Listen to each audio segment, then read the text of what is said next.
الله تعالى عليه وسلم من زار ربي قبلي وجبت له شفاعتي صلى الله عليه وسلم صدق رسوله النبي الكريم ونحن على ذلك من الشاهدين والشاكرين والحمد لله رب العالمين.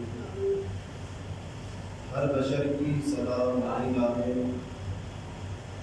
ہر بشر کی صدا مدینہ میں، اس قدر خوشنما مدینہ میں، اے شفا اس کے ذروں ذروں میں، اے شفا اس کے ذرے ذرے میں، ہر مرض کی دوا مدینہ، ہر مرض کی دوا مدینہ ہے. اور شہر جتنے بھی ہیں سب نبینے ہیں، شہر جتنے بھی ہیں سب نبینے ہیں.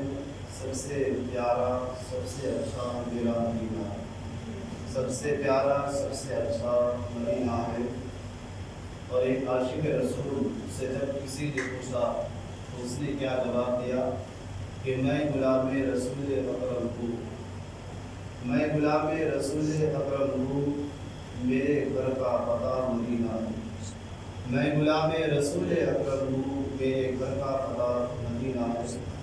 آج میں جو ایک سلسلہ وار بیان بھی کر رہا ہوں کئی دنوں سے، آج اطاعت رسول اور پیارے آقا صلی اللہ علیہ وسلم کے روضہ رسول کی زیارت جو صاحب استطاعت ہے اس پر زیارت پیارے آقا صلی اللہ علیہ وسلم کے روضہ رسول کی زیارت کرنا، دیدار کرنا ہر ایک امت محمدیہ پر فرض ہو جاتے ہیں جب وہ صاحب استطاعت ہو. دو موضوع پہ آج میں انشاءاللہ والمختصراً میں باتیں کرنے کی کوشش کروں گا انشاءاللہ. اطاعت رسول اور پیارے آقا صلی اللہ علیہ وسلم کی روضہ رسول کی زیارت کے تعلق سے انشاءاللہ. آئیے سب سے پہلے بارگاہ رسالت میں درود پاک میں اللہم صلی علی سلام علیکم یا رسول اللہ صلی اللہ تعالی علیہ وسلم. ایک کتاب میں نے ابھی 3-4 دن پہلے پڑھا تھا، دلائل الخیرات شریف، بہت مشہور زمانہ کتاب ہے. آئیے اس کی چند باتیں میں آپ کے سامنے رکھ کے پھر اس کے بعد اپنے موضوع پہ آؤں. کہ دلائل الخیرات شریف بہت ہی معتبر کتاب ہے اور اتنی معتبر کتاب ہے کہ آج الحمدللہ یہ کتاب پوری دنیا میں لوگوں سے پڑھی جاتی ہے. دلائل الخیرات شریف کو سبب تالیف کیا ہے، اس کتاب کو لکھنے کی سبب آپ حضرات میری طرف توجہ کریں، ہو سکتا ہے کوئی بات ہے وہ ہو جو آپ کو نہ معلوم، دھیان دیں آپ حضرات، دیکھیے آپ پہنچانے کی کوشش کر رہا ہوں. دلائل الخیرات شریف ایک کتاب ہے. اس کتاب کو لکھنے کی سبب وجہ کیا ہے؟ حضرت علامہ یوسف بن اسماعیل نبہانی علیہ رحمہ اس کتاب کے سبب تالیف کے تعلق سے فرماتے ہیں. حضرت سلیمان بن جزولی رحمۃ اللہ علیہ جو اس کتاب کے یعنی دلائل الخیرات شریف کے مصنف ہیں، آپ کیا فرماتے ہیں کہ ایک مرتبہ مجھے کیا ہوا، پانی کی ضرورت ہوئی اور میں وضو کرنے کے لیے پانی تلاش کرتے کرتے میں ایک کنویں کے قریب پہنچا. کنویں میں تو پانی تو تھا لیکن اس میں رسی نہیں تھی، نہ ڈول تھا کہ اٹھا کے میں وضو کر سکوں، کیا کروں وضو کر سکوں. وہ پریشان تھے. اوپر سے ایک بچے نے دیکھا اور پوچھا کہ آپ کیوں پریشان ہیں؟ کہا کہ بیٹی بات دراصل یہ ہے کہ اس کنویں میں پانی تو ہے لیکن نہ میرے پاس رسی ہے نہ ڈول ہے کہ میں اٹھا کے وضو کر سکوں. تو اس بچی نے کیا کیا، اس بچی نے اس کنویں میں اپنے لعاب کو ڈالا، تھوک کو ڈالا، پانی جوش مارتا ہوا اوپر آ گیا. سبحان اللہ، کیا ہوا، پانی جوش مارتا ہوا اوپر چلا آیا. اور اس کے بعد آپ نے وضو کیا. وضو کرنے کے بعد حضرت شیخ بن جزولی علیہ رحمہ جو کہ دلائل الخیرات شریف کے مصنف ہے، وہ فرماتے ہیں کہ میں نے پوچھا بیٹی آخر کیا وجہ ہے کہ تمہاری زبان میں اتنی تاثیر کہاں سے آ گئی، وجہ تو بتا دو. کہا کہ میں کچھ اور نہیں کرتا ہوں، مصطفیٰ کریم پر کثرت سے درود و سلام پڑھتا ہوں. درود و سلام پڑھنے کی وجہ سے یہ تاثیر میری زبان میں آئی ہے. اور وہ بچی آگے اور بتاتی ہے کہ میں جب جنگل میں جاتی ہوں تو جنگل کے پرندے وحشی جانور میرے ساتھ چلتے ہوئے نظر آتے ہیں اور مجھے کوئی نقصان بھی نہیں پہنچاتا۔ آپ دیکھیں کیا ہے یہ درود و سلام پڑھنے کی فضیلت برکت ہے۔ میں نے آپ سے کہا تھا کہ درود شریف پڑھے، لیکن وہ رقت وہ کیفیت آپ میں نظر نہیں آئی۔ میں چاہتا ہوں کہ آپ میرے عاشق کو کہا جائے کہ اور درود شریف پڑھے، میرے عاشق اور محبوب کی بات ہو اور درود شریف پڑھا کس پر جاتا ہے؟ نبی مختار پر، پیارے آقا پر، ان پر درود و سلام پڑھنے کی بات آئے اور عاشق سے کہا جائے کہ مجن سے پڑھ، مجن کے پڑھے، آئیے مجن کے پڑھے درود و سلام۔ اللہم صلی علی سیدنا محمد صلاۃ و سلام علیک یا رسول اللہ صلی اللہ علیہ وآلہ وسلم۔ ایک بات اور میں بتا دوں، دلائل الخیرات شریف آج کے دور میں ہر انسان انٹرنیٹ استعمال کرتے ہیں۔ اگر آپ شوق رکھتے ہیں تو گوگل پہ سرچ کر کے دلائل الخیرات شریف لکھ لیجئے گا، PDF میں آپ اس کتاب کو حاصل کر سکتے ہیں۔ یہ گوگل پہ موجود ہے یہ کتاب دلائل الخیرات شریف، آپ حاصل کر کے پڑھیں دلائل الخیرات شریف کی کیا فضیلت ہے اور کیا برکت ہے۔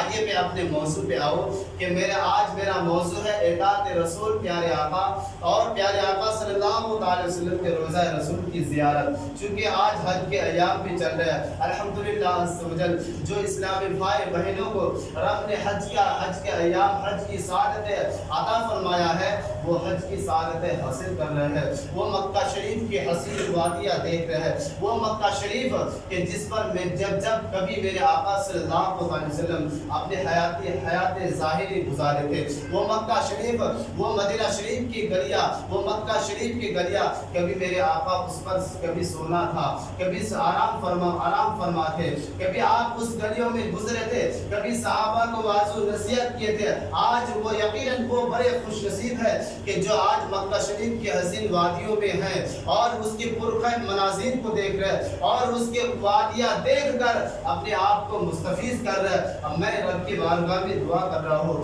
رب تعالی ہمیں بھی وہ سعادت نصیب عطا فرمائے، کہتے آمین۔ رب تعالی ہمیں وہ بھی سعادت نصیب عطا فرمائے۔ آئیے میں آپ کو زیادہ چونکہ وقت کی قلت کی وجہ سے میں اپنے موضوع پر آ رہا ہوں۔ آئیے ایک واقعہ ہے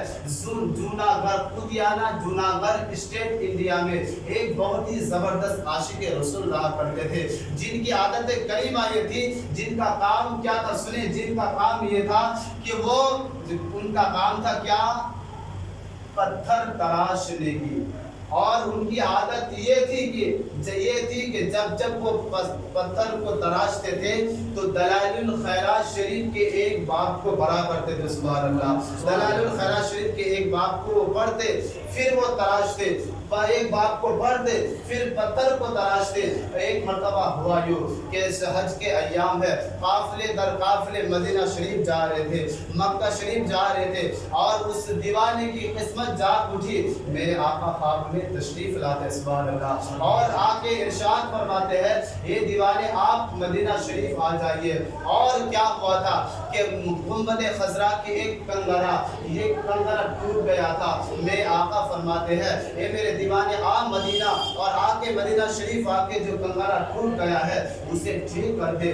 جب صبح ہوتی ہے دیوانے بیدار ہوتے ہیں اور میرے آقا صلی اللہ علیہ وسلم کی آواز مبارک اس دیوانے کے کان میں گونج رہی تھی اور یہ پریشان تھے، میں تو بہت غریب ہوں، میں بہت لاچار ہوں، میں بہت مسکین ہوں، میں مدینہ شریف کیسے جا سکتا ہوں؟ لیکن میرے آقا نے چونکہ وہ خواب میں آ کے بشارت دے دیے تھے، خوشخبری سنا دیے تھے، تو پھر اس کے بعد جب وہ سوچنے لگے، جب میرے آقا خواب میں بشارت دے چکے ہیں، خوشخبری سنا چکے ہیں، تو مجھے گھبرانے کی ضرورت نہیں ہے، میرے آقا خود انتظام کر دیں گے، سبحان اللہ۔ میرے آقا اگر واقعی میں بات سچ بیان سے سنے آپ انشاءاللہ، ایمان اگر تازہ نہ ہو تو بتائیے گا۔ اس کے بعد پھر کیا کرتے ہیں؟ وہ مدینہ شریف جانے کی تیاریاں کرنے لگتے ہیں۔ تیاری کرتے کرتے کسی نے کیا خوب کہا ہے، اللہ اکبر کبیرہ، کہاں کا منصب کہاں کی دولت، کہاں کا منصب کہاں کی دولت، قسم خدا کی یہ ہے حقیقت، جنہیں بلایا ہے مصطفیٰ نے وہی مدینے کو جا رہے ہیں، جنہیں بلایا ہے مصطفیٰ نے وہی مدینے کو جا رہے ہیں۔ اس کے بعد آپ دیکھیں پور بندر کی طرف آپ جاتے ہیں اور وہاں پہ چونکہ پہلے ہوائی جہاز کا تو سسٹم نہیں تھا، پانی جہاز میں لوگ مدینہ شریف مکہ شریف جایا کرتے تھے۔ اس کے بعد کیا ہوتا ہے، جاتے ہیں لیکن تمام جتنے حجاج تھے تمام حاجی اس جہاز پر بیٹھ گئے تھے، لیکن کپتان کی نالاج کوشش کرنے کے باوجود وہ کشتی جہاز اب چالو نہیں ہو رہا تھا، اسٹارٹ نہیں ہو رہا تھا، پریشان تھے آخر وجہ کیا ہے۔ کچھ دیر کے بعد کچھ لوگ دیکھتے ہیں کہ ایک دیوانہ آ رہا ہے، ہو سکتا ہے اس کی وجہ سے کشتی آگے نہیں بڑھ رہی ہے، جہاز آگے بڑھ نہیں رہا ہے۔ اس کے بعد پھر جب قریب آتے ہیں، ایک چونکہ سمندر کے قریب وہ جہاز تھا، ایک کشتی کو بھیجتے ہیں، کشتی کے ذریعے وہ دیوانہ اس جہاز میں بیٹھ جاتے ہیں۔ اس کے بعد جیسے ہی بیٹھنا تھا، اس کے بعد پھر جہاز کیا ہوتا ہے، چلنے لگتا ہے، کشتی چلنے لگتی ہے۔ میرے دوستو اس کے بعد کیونکہ وہ جو اس خیال میں تھا کہ میرے پاس تو دولت بھی نہیں ہے، میرے پاس تو کوئی رقم بھی نہیں، میں کیسے جا سکتا ہوں۔ جب وہ جہاز پہ سوار ہوتے ہیں تو پھر نہ اس سے کوئی کسی نہ ٹکٹ مانگتے ہیں نہ پیسہ مانگتے ہیں۔ آخر کار جاتے جاتے جاتے مدینہ شریف کے قریب جہاز جب پہنچتا ہے تو مدینہ شریف قریب جانے کے بعد خدام جو مدینہ شریف کے خدام تھے وہ آپس میں باتیں کرنے لگتے ہیں کہ دیکھو یہی تو ہے جن کا حلیہ میرے آقا نے خواب میں ہمیں دکھائے تھے، سبحان اللہ۔ یعنی کہ میرے آقا صلی اللہ تعالی علیہ وسلم اس دیوانے کے خواب میں بھی تشریف لائے تھے، اور مدینہ شریف کے جو خدام تھے ان کو بھی خواب میں دکھا دیے تھے کہ میرا عاشق ہے جو انڈیا میں رہتے ہیں، وہ آئیں گے اور گنبد خضرا کے جو کنگارا جو ٹوٹ گیا ہے اسے آ کے درست کریں گے۔ اس کے بعد پہنچتے ہیں، اچھا کون ایسا عاشق رسول ہے، کون ایسا دیوانہ ہے، کون ایسا نبی سے محبت کرنے والا ہے کہ گنبد خضرا کے قریب پہنچے، چونکہ الامر فوق الادب، یعنی چونکہ حکم ہے ادب کو ملحوظ رکھنا ہے۔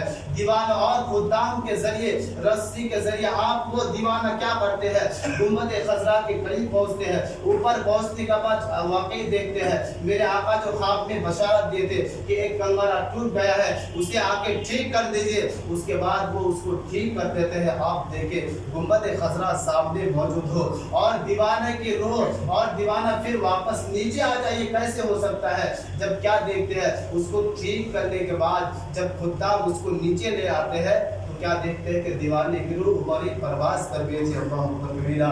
یعنی گنبد خضرا کے درو گنبد خضرا کے حسین اور پرکیف نظارے کو دیکھ کر دیوانے کے روح کو یہ تاب نہ رہ سکی اور وہ کہنے پر مجبور ہو گئے کہ یہاں سے اچھی موت کہاں ہو سکتی ہے، یہاں سے بہتر موت اور کہاں مل سکتی ہے۔ اس دیوانے کے روح قد سے انسری سے پرواز ہو جاتی ہے، وہ اس دنیا سے چلے جاتے ہیں۔ میرے دوستو یقیناً ایسی موت اگر مل جائے تو پھر کیا کہنے، رشک جنت، ارے فرشتے بھی اس پر رشک کر رہے ہوں گے، اس وقت رشک کیے ہوں گے کہ جن کی موت آئی ہے تو اس سے اس جگہ پہ کہ جسے جن کی دیدار کے لیے، جس کی زیارت کرنے کے لیے پوری دنیا کے مسلمان بے قرار و بے چین رہتے ہیں۔ یہ ہے میرے دوستو دیوانے۔ ایسے ایسے میرے آقا صلی اللہ تعالی علیہ وسلم کے دیوانے گزرے کہ کہاں کا منصب، کہاں کی دولت، قسم خدا کی یہ ہے حقیقت، جنہیں بلایا ہے مصطفیٰ نے وہی مدینے کو جا رہے ہیں۔ حقیقت بات ہے، لیکن ہمیں بھی کوشش ضرور کرنا چاہیے۔ جب تک ہم کوشش نہیں کریں گے تب تک ضائع۔ اگر دولت ہمارے پاس ہے اور ہم کوشش نہ کریں تو مدینہ شریف نہیں جا سکتے۔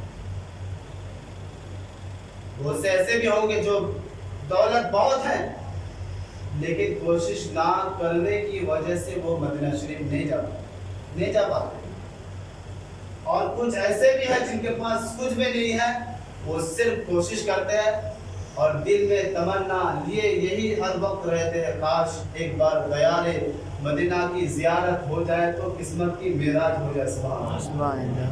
لیکن ایسا ہوتا ہے نا بھائی، کوشش ہر انسان کو کرنی چاہیے کہ کاش ایک بار اگر دیار مدینہ کی زیارت ہو جائے نا۔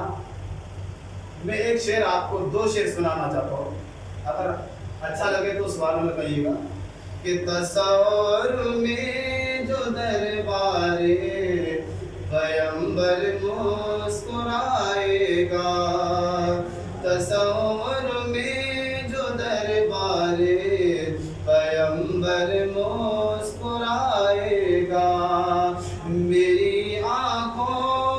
عاشقوں کا سمندر مسکرائے گا، اور زیارت خواب میں ہو جائے جو سرکار طیبہ کی، زیارت خواب میں ہو جائے گر سرکار طیبہ کی، اسد کے دل تیرے دل کا کبوتر مسکرائے گا، اسد کے دل تیرے دل کا کبوتر مسکرائے گا۔ اطاعت رسول، کیونکہ مفصل گفتگو تو ہو نہیں پائی، 2 منٹ ہے۔ اطاعت رسول کہتے کہ ہے، بس 2 منٹ پہ انشاءاللہ میں کوشش کروں گا باتیں پہنچانے کی۔ 2 موضوعات: زیارت روضہ رسول، اطاعت رسول۔ اطاعت رسول، وَمَن يُطِعِ اللَّهَ فَقَدْ أَطَاعَ اللَّهَ، جس نے رسول وَمَن يُطِعِ الرَّسُولَ فَقَدْ أَطَاعَ اللَّهَ، یعنی جس نے رسول کی اطاعت کی بس تحقیق کہ اس نے اللہ کی اطاعت کی۔ آئیے میرے دوست، اطاعت کی بات آئی ہے تو اطاعت آخر ہے کیا چیز؟ یعنی پیارے آقا صلی اللہ علیہ وسلم کی فرامین کے مطابق زندگی گزارنا۔ چونکہ اشارتاً کافی ہے کہ پیارے آقا صلی اللہ علیہ وسلم کی اطاعت کہتے کسے ہے؟ آپ کے فرمان کے مطابق زندگی گزارنا۔ لیکن آج کے دور میں اگر میں آپ ہر انسان اپنے آپ کو دیکھے کہ ہم پیارے آقا صلی اللہ علیہ وسلم کی اطاعت کے مطابق زندگی گزارتے ہیں یا اللہ کے رسول صلی اللہ علیہ وسلم کی اطاعت کے برخلاف زندگی گزارتے ہیں، ہر انسان جانتے ہیں میرے دوستو، اگر آپ چاہتے ہیں کہ اللہ کے رسول آپ یا اللہ تبارک و تعالی ہم سے خوش ہو جائے، راضی ہو جائے، تو آپ کے لیے ہمارے لیے یہ ضروری ہے کہ جب آذان ہو جائے تو کاموں کو چھوڑ کے آپ مسجد آ جائے، نماز ظہر کی آذان ظہر ہو جائے تو نماز پڑھنے آ جائے۔ یہ بھی اللہ کی اطاعت ہے، یہ رسول کی اطاعت ہے۔ نماز عصر کی آذان ہو جائے تو کاموں کو چھوڑ دے اور مسجد میں آ جائے۔ مغرب کی آذان ہو جائے، چاہے عشاء کی آذان ہو جائے، چاہے فجر کی آذان ہو جائے، تو آپ کاموں سے یہ نہ کہیں کہ مجھے کام کرنا ہے، بلکہ کاموں سے آپ یہ کہیں کہ ہمیں نماز پڑھنا ہے۔ سبحان اللہ، یہ اطاعت رسول ہے۔ یہی تک اطاعت رسول نہیں ہے بلکہ اطاعت رسول کے لیے بہت وقت چاہیے۔ آخری بات میں آپ کے سامنے کہہ کے گزر جاؤں گا۔ اطاعت رسول یہ بھی ہے میرے دوستو کہ اگر کسی عاشق رسول کی زبان سے آپ نبی کی نام سنیں تو ادب سے سر کو جھکا لیں اور پڑھ لیں کیا صلی اللہ تعالیٰ علیہ وسلم، یہ بھی اطاعت رسول ہے۔ اگر اذان کی آواز آپ کے گھروں تک پہنچے، اگر آپ ٹی وی دیکھ رہے ہیں، گانا سن رہے ہیں، تو اس کو بند کر دے اور اذان محبت سے سنے، یہ بھی اطاعت رسول ہے۔ اور میرے یہی تک نہیں، اطاعت رسول تو یہاں تک ہے میرے دوستو کہ آپ اگر نبی سے صحیح معنوں میں محبت کرتے ہیں تو فضول اپنے وقت کو فضول کاموں میں خرچ نہ کر کے آپ مصطفیٰ کریم مصطفیٰ جان رحمت صلی اللہ تعالیٰ علیہ وسلم پر دین بھر میں کم سے کم 100 مرتبہ درود پاک پڑھ لے، یہ بھی اطاعت رسول ہے میرے دوستو۔ نمازوں کی پابندی کرے۔ آج بہت حیرت ہوتی ہے کہ اکثریت میں چونکہ اس محلے کی امام ہونے کے حیثیت سے ایک پیغام دینا چاہتا ہوں محلے والوں کو۔ افسوس یہ ہوتا ہے کہ تمام 3-4 لوگوں کو چھوڑ کے اس مسجد میں اگر زیادہ تر نمازی آتے ہیں تو صرف دور دراز سے آتے ہیں۔ یہ بہت افسوس کی بات ہے۔ ہو سکتا ہے یہ تلخ لگے، میری بات تلخ لگے، کوئی اس بات کی مجھے کوئی پرواہ نہیں ہے میرے دوستو۔ یہ بہت افسوس کی بات ہے کہ محلے کے قریب رہتے ہیں وہ نماز پڑھنے نہیں آتے ہیں۔ کیا قیامت کے دن آپ سے پرسش نہیں ہوگی؟ آپ سے ضرور پرسش ہوگی۔ اگر پرسش کا خیال ہے آزاد ہو جائے تو مسجد کی طرف رواں دوا ہو جائے، یہ بھی اطاعت رسول ہے۔ رب کے بعد ہمیں دعا کروں، سنانے میں اگر کوئی قسم کی غلطی خامی لغزش ہو گیا اپنے حبیب کے صدقے معاف عطا فرمائیں۔ استغفر اللہ ربی من کل ذنب واتوب الیہ، لا الہ الا اللہ محمد رسول اللہ صلی اللہ علیہ وسلم۔ السلام علیکم ورحمۃ اللہ وبرکاتہ۔